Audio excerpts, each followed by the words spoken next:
Hello everybody and welcome to Knife Delights. This is an open tag response to Singing Toad. He came out with a video called Mount Rushmore Knives, and I'll get more into the explanation of that here in just a moment. But first I'd just like to point out that Singing Toad was very kind and sent me some of his channel stickers, and he also wrote a very nice note to me. So folks, if you're not familiar with Singing Toad, why please head over to his channel. Hit that subscribe button. He's just got some fantastic content that he's putting out. I highly recommend a subscription to Singing Toad. Now, this open tag is all about Mount Rushmore knives, and the meaning behind that is 4 knives that you think are of historical value, if you will. And I thought I'd start off with not so much, well, I would just say the simple jackknife here. And this is a knife that was made by, or this is a replica, I should say, replica of a knife that was made by Union Knife Company. And they were established in 1851. I'm sorry, the furnace just kicked on. It's annoying to me too, but I gotta keep going through with this video here. So anyway, the simple jackknife. Why this was important, especially historically, during the Civil War, many a soldier carried a knife just like this, either made by Union Knife Company or another knife maker. We often see in the movies, you know, they got the great big Bowie style knives and this and that, but your average soldier just had a simple pocket knife just like this. Just simple steel, carbon steel. As you can see, the fit and finish is not the best on them, but at the time, especially during the Civil War, you know, they're cranking these babies out just as fast as they could, and they weren't worried about fit and finish. They were worried about functionality. So I say just a simple single-bladed jackknife has a lot of historical significance.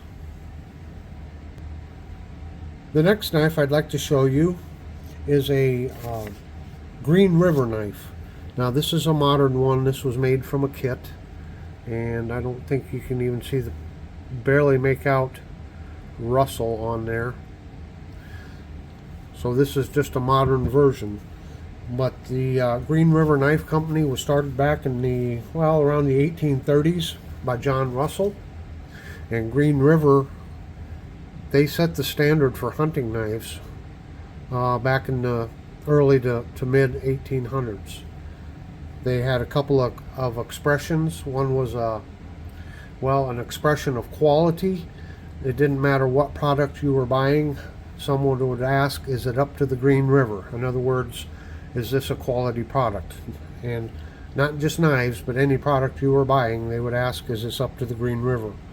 There was another expression was, did they give it to him up to the Green River? Well, there would be a Green River tang stamp there, and it meant, you know, did you plunge the knife in so far that it went all the way up to the tang stamp, up to the Green River.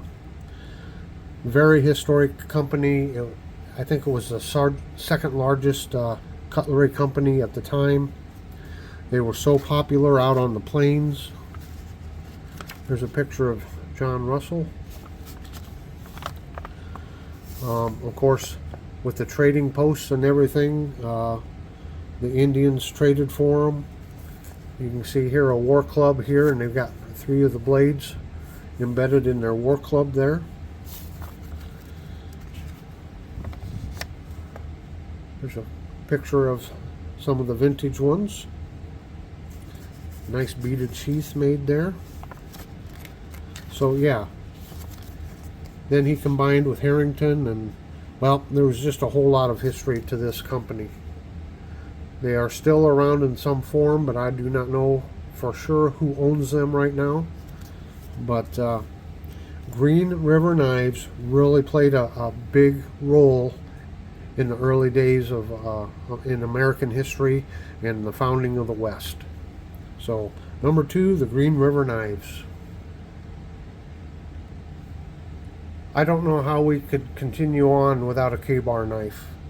The K-bar fighting knife is such an iconic knife. Of course, the most well-known is the the Marine Corps edition, but K-Bar also made the Mark 1, which was the Navy edition.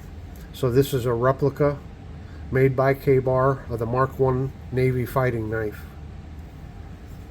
And it comes in a nice sheath here. And I had to purchase this here about a year or so ago because, well, just part of my naval heritage to have such a knife like this. And well, I have to tie this in though also with Marble Knife Company. Marble Knife Company in the early 1900s was the first company to come out with the stacked leather handle, and it had the round pommel, and kind of what we know of a hunting knife today all stemmed from Marble. So I got to give Marbles an honorable mention. I just don't have a sample of one of their knives to show you. So yeah, K-Bar. What a recognizable name that is. Now everybody knows I can't make it through a video without showing a buck knife. But the Buck 119 Special, and actually Singing Toad had a 119 Special in his video also, and I didn't want to double up knives, but I couldn't help it. This one happens to be a 75th anniversary edition, 1942 to 2017.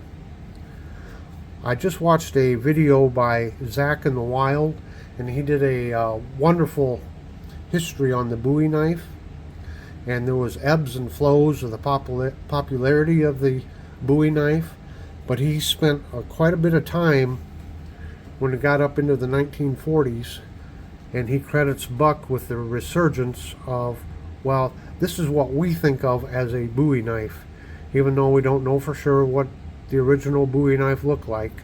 This is what we think of. And yeah, Buck is credited with this design, the resurgence of it. A lot of knives have been modeled after it. It is just a wonderful, wonderful knife. And I still challenge, I've said it many times, I challenge anyone to find this high quality of a knife for the price. They're available. You can find them in your local sporting goods stores a lot of times. You can find them in Walmart, other big box stores. So they're easy to find even. So I'm going to finish up here with the venerable Buck 119 Special. Well, I hope you've enjoyed this tour, my 4 knives here, my Mount Rushmore knives. I'll invite all other channels to come out with what they think are their 4 important historical knives. And once again, I want to thank Singing Toad so much for this chance to reply to an open tag. What a great idea. So until next time, everyone have a very delightful day.